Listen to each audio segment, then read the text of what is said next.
So what's up? We're on the way to Folsom. Gonna do the hill run. I woke up too late to go run club. I woke up hella late. I just was not feeling it. So I slept in. Cause I woke up pretty early yesterday to go to another run club.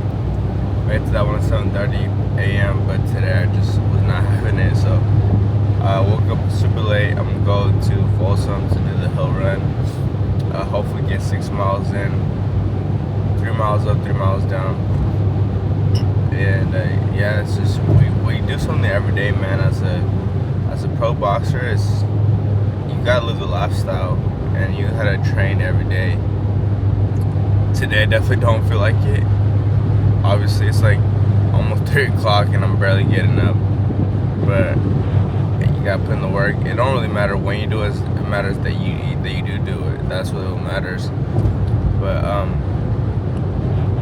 today I kind of want to talk about my family, because something kind of tragic happened recently. I never really put it on, never shed light to it. I'm not really the type to share things that go on. I mean, I'll share things about myself all day, but about my family, it's a little different. So recently, my grandpa, my last living grandpa, he experienced something very tragic.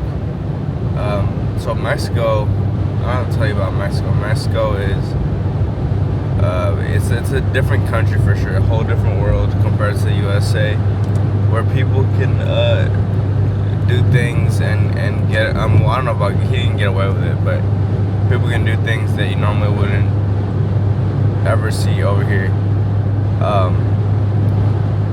So basically what happened was my uncle and my grandpa lived together in a house in Mexico where my grandmother used to live before she passed away. Miles, take exit 27 onto East Bidwell Street.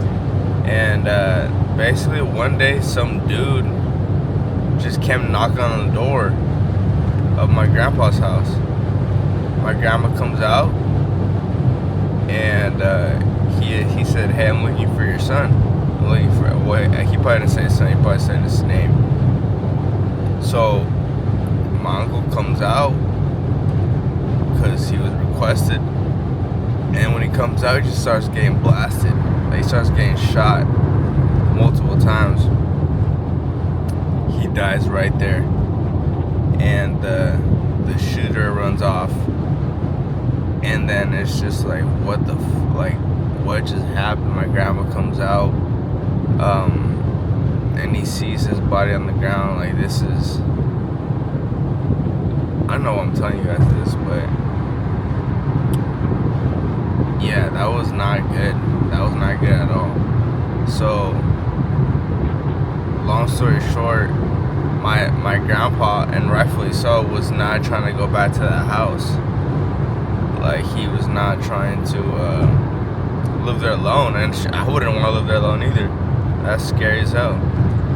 So what happened is my grandpa stayed with some family in Arizona, close to the border, for a few months, but that wasn't gonna last forever, because starting the new year, which we're in now, they were gonna move, and where was my grandpa gonna live, basically.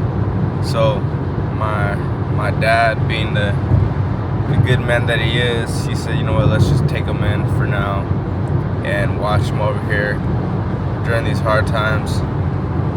So basically my parents went all the way to Mexico to pick up my grandpa after New Year's, and they just got back today or last night.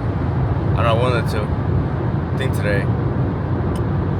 Yeah, so my grandpa is in the Bay Area with my family. They're watching over him just because, just to help him get through the tragedy that just happened. I mean, that was my uncle, so God bless his heart.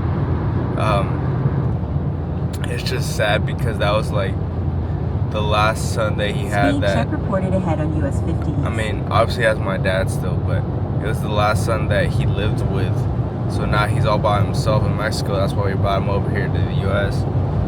And yeah, man, that's just, I don't know why I'm telling you this. I guess just to shed light on what it's like in other countries, shed light on how much we take things for granted over here in the U.S. Like, we have it so good. We have police everywhere. I know they got police over there too, but it's not the same, man. It's not the same at all. You can pay off the police. You pay off the police to not give you a speeding ticket if you wanted to. I mean, you do it for even more worse things. It just depends how much money you got. But yeah, Mexico, it's a lot more corruption. It's a lot. For the record, they did end up finding the guy. So they found the guy and put him in. They had my grandpa look through like a one-way mirror to where you could see them, but they can't see you. And he identified the suspect, the shooter, and I'm pretty sure they put him behind bars. But like I said, you can pay your way out of anything in Mexico. So, knowing Mexico, he might be out by now, which is freaking scary. So, I totally understand why my grandpa was not trying to live in that house by himself. I wouldn't either. Yeah, man, that's something that happened recently. Pretty tragic, but I don't know. I wish. Well, I don't wish, but I feel like I should be more sad about it. I'm just kind of numb about it. Like, I'm just shook. Like, that's just like how you open the door and then your son gets shot in front of you in broad daylight. Crazy. But that's something my family's dealing with. Obviously, probably hit my dad and my mom the worst, just because like they were even closer to my uncle and my grandpa. So my uncle, like his name was Tano. My uncle Tano, I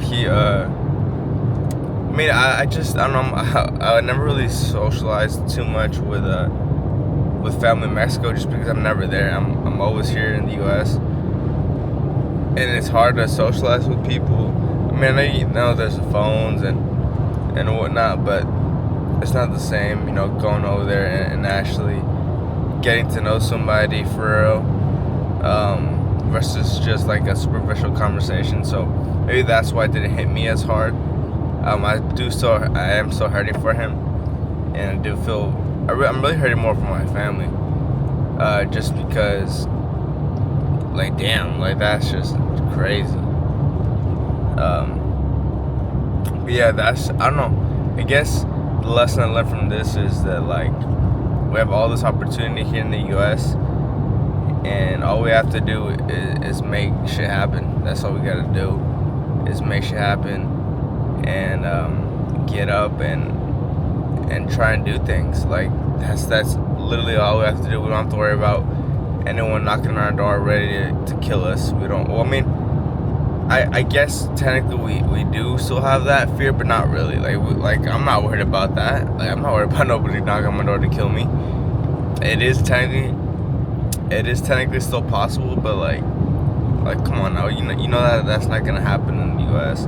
It's just like too many cameras, too many witnesses, too many people with their phones out. Like, it's just, you're gonna get caught right away and you're gonna stay behind bars. So people aren't really gonna push that over here. But in Mexico, it's not the same story, which kind of fascinates me, because if my dad didn't come over here when he did, then I wouldn't even be here right now. I wouldn't even be talking to you guys right now. So big thank you to my dad. 2 miles, take exit 27 onto East Bidwell Street. Gotta merge over. So big thank you to my dad for taking the huge risk of coming to the U.S. Many years ago, so me and my brothers could have a better life than what my grandpa is going through right now, and what my uncle had to go through. Because Jesus, like, that's what I would be going through right now if my dad never took the risk to come out here. So God bless his heart. God bless my family. I'm so blessed to be out here.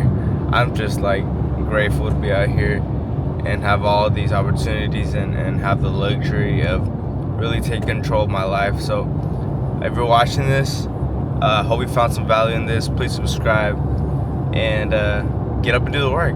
That's all I got for you guys.